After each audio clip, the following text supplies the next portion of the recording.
Fuhrer here with the January 2025 edition of The Gauge, Nielsen's total TV and streaming snapshot. Now, the transition away from holiday viewing patterns were dramatic this year as consumers snapped back from the comfort food of Christmas and rom-com movies to the harsh reality of a very busy news cycle.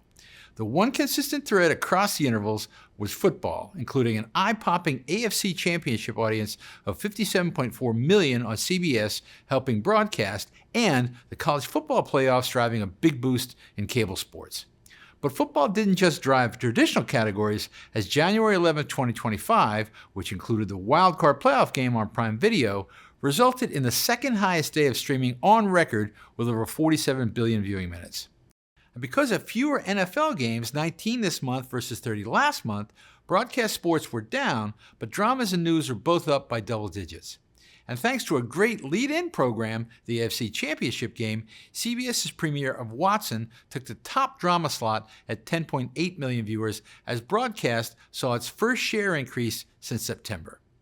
Cable is up by 7% this interval, reversing several monthly declines, and a 22% drop in movie viewing was partially offset by a 42% jump in cable sports, thanks primarily to the college football playoff coverage on ESPN.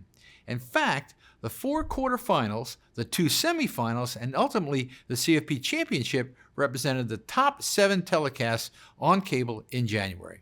But the real strength in cable this month was attributable to a 26% gain in news, which again became the largest genre, representing almost a quarter of cable viewing. Streaming lost 0.7 of a share point this month as it was outpaced by overall usage, but it was up by 6.6 share points versus last January. Netflix followed up on an extraordinary December with an even stronger January thanks to a 9 billion viewing minute performance by Squid Game, making it the most streamed title this month. Now, reflecting Disney's consolidation of their streaming entities, the news source Disney Streaming begins the year with a 4.7% share and includes viewing to Disney+, ESPN+, and Hulu.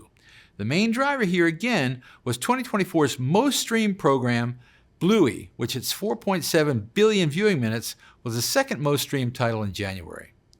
Now, the third most streamed program this month was Landman on Paramount+, which notched 4.4 billion viewing minutes and helped the platform tie its record with a 1.4% share. Now, this month reminds us once again that external forces like current events and time of year can loom large across the media landscape.